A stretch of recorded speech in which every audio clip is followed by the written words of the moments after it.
Hey y'all, it's good to have y'all back. So for this video, we're going to be talking about chapter 2 of Christopher Howard's Thinking Like a Political Scientist. So in this second chapter, Howard really touched on the original, or like the issues of how are we going to figure out what exactly it is that we want to look at, and then how exactly are we going to go about measuring these kind of things that we want to look at. So he really talks about the importance of making sure that you have a good understanding of what it is you're looking at, because that's really how you can be sure that you're looking at the kind of right kind of thing and that your results are. He talks a lot about validity. So this is the idea that you're examining what you want to be examining when you're kind of doing your measures of those different concepts.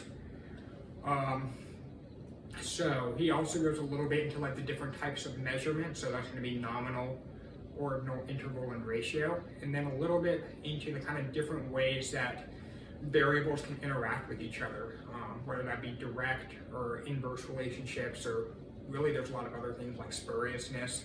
But I'm going to dive right into the 3 review exercises. So the first one I kind of asked to kind of get you into the mindset of thinking about kind of different ways or different levels of measurement was, what level of measurement does a college football ranking use?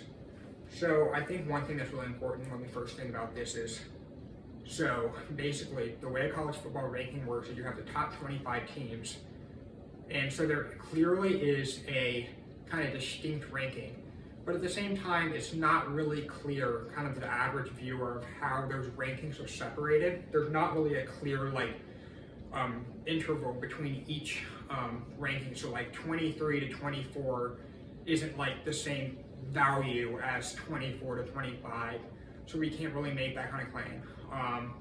And so that's why it's actually going to be ordinal. So one step beyond nominal, because it does have rankings. It's not just categories, but it can't be interval or ratio, because we kind of don't have that set kind of values in between each number on the line. So that's why it'll be ordinal for college football rankings. So the next question is kind of going along this general theme of athleticism and just athletes. So I wanted y'all to create an index measure for athleticism. And so as you should know, an index is basically where you want to look at all the different components of a certain concept that you want to measure. And so what you do is you have a different measure for each of those components so that you can add those up to get a true holistic sense of what the true value for that concept is. So if you want to make an index for athleticism, obviously that means you have to have all the different components of athleticism. So that might include how fast can you run 100-meter dash, what is your standing vertical jump, how long can you tread water for, that's just endurance, then how fast can you run a mile in. So what you really want to do is you want to get all the different components of athleticism to make sure we're getting every aspect. So obviously we could include things like strength, how much can you bench press, how many different cardio exercises can you do, like how many burpees can you do in a minute.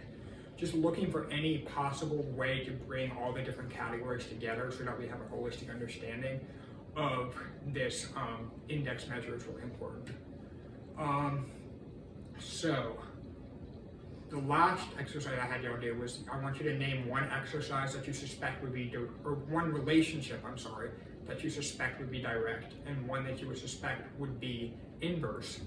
So a direct relationship, as you might already know, is where an independent value goes up, the dependent value goes down as well, or it goes up as well. So, for instance, if your independent, so my example is I would suspect that the more pages of the textbook that a student reads in class, the higher their grade in that class will be. So that'd be a direct relationship. You have one goes up, the other goes up.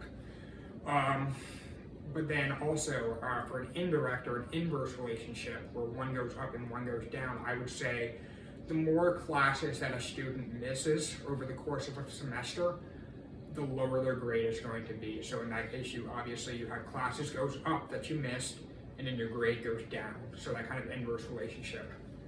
So those are the 3 review exercises for this chapter. Obviously it doesn't cover all the concepts, but I just wanted to give you a chance to at least explore some of them.